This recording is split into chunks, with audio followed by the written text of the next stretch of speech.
నన్ను ఎప్పుడప్పుడు last year ఒక సబ్స్క్రైబర్ అడిగారు make a video on your freelancing journey for show. ఇప్పుడు కంపల్సరీగా చేయాలని అనిపించింది నాకు వీడియో. సో నా ఫ్రీలాన్సింగ్ జర్నీ అనేది గ్రేడ్ 10 నుంచి స్టార్ట్ అవుతుంది అనుకో. గ్రేడ్ 8లో నేను నా యూట్యూబ్ ఛానల్ స్టార్ట్ చేసిన, 10th క్లాస్ దాకా నడిపించిన, ఆపేసిన అప్పుడు బోర్డ్ ఎగ్జామ్స్ వచ్చినాయని. దాని తర్వాత వన్ ఆఫ్ స్పిరిచువల్ ప్రవచనాలు చెప్పే పర్సన్ నన్ను కాంటాక్ట్ అయ్యి would you like to take care of my YouTube channel as a manager అని అన్నారు.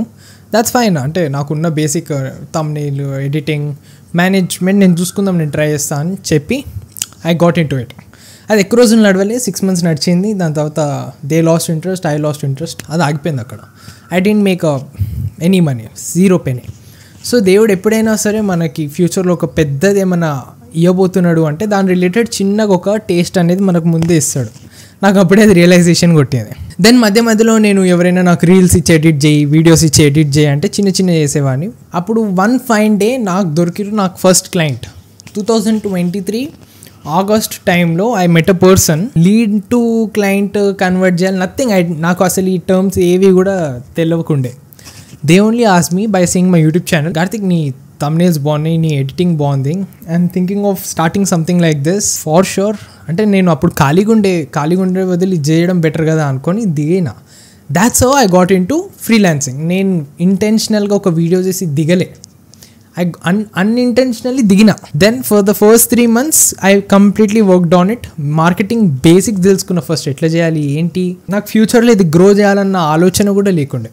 అప్పటికి యూట్యూబ్లో కూడా నాది మంచిగా 1000 subscribers దాకా వచ్చేసారు. దెన్ ఇన్ డిసెంబర్ కొంచెం డేరింగ్ తీసుకొని I asked my first client that since ఎంతో కొంత ఎక్స్పీరియన్స్ వచ్చింది, క్యాన్ ఐ చార్జ్ యూ అనేసి నెగోషియేట్ చేస్తే 3000 దాకా వచ్చింది. నాకు కాలేజ్లో ఒక చిన్న ఫెస్ట్ చేసేదానికి 1000, ఇంకొకటి ఒక వీడియో ఎడిటింగ్ది చిన్న ఎడిట్ చేసినందుకు 1000, మొత్తం నాకు డిసెంబర్ 2023లో 5000. అంటే అప్పటికి నా లైఫ్లో అది పెద్ద అమౌంట్ అని చెప్పాలి. సో ఈ 5000తో నేను ఏం చేసిన తెలుసా, ఫస్ట్ ఆఫ్ ఆల్ మా నానికి, మా అమ్మమ్మకి, మా పని మనిషికి, ముగ్గురికి నేను అప్పుడు వింటర్ ఉండే కదా స్వెటర్స్ కొన్నా. దెన్ మిగిలిన ఎంత అమౌంటో 2000, 3000 అదంతా నేను ఆర్ఫనేజ్కి డొనేట్ చేసిన. డన్. అంటే నాకు ₹1 రాలే అని అర్థం. నాకు అప్పుడు అర్థమైంది దేవుడిది ఇంకొక పరీక్ష, నాకు ఫ్యూచర్లో ఇంకో పెద్ద అమౌంట్ రావాలి అంటే he'll test you that how much are you ready to give back to universe. Thank God ఆ లెవెల్ మెచ్యూరిటీ నాకు అప్పుడు ఉండే. మొత్తం 5000 ఇచ్చేసిన.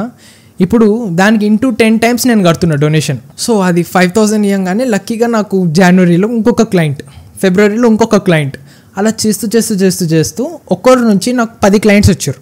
ఇప్పుడు ఆ 10 నుంచి నాకు 20 అయ్యారు. 2024 మే జూన్ దాకా కూడా ఎవ్రీథింగ్ వాజ్ ఫైన్. నాకు అప్పుడు 3-4 clients ఉంటే నేను ఒక్కడిని అందరినీ మేనేజ్ చేస్తూ, బట్ నాతో ఇంకా ఇంత ప్రెషర్ కాలేకుండా ఐ ఎస్టిమేటెడ్ దట్ ఫ్యూచర్లో ఇంకా రావచ్చేమో, పని స్మూత్గా ఉండాలి, పర్ఫెక్ట్ ఉండాలనుకొని నా 8th క్లాస్లో ఒక ఫ్రెండ్ ఉన్నారు, ఆయనని పిలుచుకున్నా. నా సబ్స్క్రైబర్ నాకు లింక్డ్ఇన్లో కనెక్ట్ అయ్యి ఇలా అడిగితే ఓకే డన్ బ్రో జాయిన్ అయిపో ఏజెన్సీలో అనేసి అంటే అన్నోయింగ్లీ ఫ్రీలాన్సర్ నుంచి నేను అది ఏజెన్సీలో కన్వర్ట్ అయిపోయింది. అది దానికి ఒక పేరు ఉండాలని క్రేయాన్ మార్కెటింగ్ అని పెట్టా, కొన్ని ఒక విజిటింగ్ కార్డ్స్ ప్రింట్ చేయించా, ఊపర్సే మెల్లగా నాకు అది డిసెంబర్, జనవరి, ఈ ఇయర్ జనవరి దాకా కూడా కొంచెం డౌన్ఫాల్ అయింది. అంటే ఉన్న వాళ్ళు కొంతమంది వెళ్ళిపోయారు, అందరికీ పే చేయలేక కొంతమంది నేనే తీసేసిన. సో అది కొంచెం హెవీ ఉండే. ఇది కూడా ఇంకొక టెస్ట్ ఏమో, ఇది పాస్ అయినందుకు. ఇప్పుడు పర్సనల్గా నాకు హైదరాబాద్లో ఒక 5-member టీమ్ అయితే ఉంది. సో 5 members ఇక్కడ కదా, నాకు ఇంకొక 8 members చెన్నైలో ఉన్నారు. చెన్నైలో ఏం చేస్తున్నావు నువ్వు మార్కెటింగ్ అంటే, I'm trying something new, I'm building something new, bigger and better. So ఈ ఏజెన్సీని నువ్వు ఫ్యూచర్లో ఇట్లనే కంటిన్యూ చేస్తావు అంటే నడిచినన్ని రోజులు నడిపిద్దాం.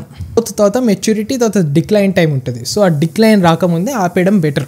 So this is how I turn from freelancer to agency నుంచి ఐఎమ్ డూయింగ్ సంథింగ్. ఇప్పుడు ఏదైతే వచ్చిన అమౌంట్ ఉందో దాంతో నా కాలేజ్ ఫీజు కట్టుకునేలాగుంది. నాకు ఏం పెద్ద ఖర్చులు చేసే అలవాట్లు లేవు, నో నథింగ్. ఒక నాకు నచ్చిన వాచ్ ఒకటి కొంటా అంతే. మ్యాక్సిమం ఎంతైతే అంత నేను డొనేట్ చేస్తుంటా, చారిటీ చేస్తుంటా. ఎందుకంటే నాకు ఎట్లా కొనాలో నాకు తెలియదు. అట్లీస్ట్ 10 మందికి ఇచ్చినా వాళ్ళు హ్యాపీగా ఉంటారేమో కదా. ఈ వీడియో కనుక మీకు ఎంతో కొంత వాల్యూ ప్రొవైడ్ చేసిందని అనుకుంటే please do like, share, subscribe, comment. కలుద్దాం నెక్స్ట్ వీడియోలో. బాయ్.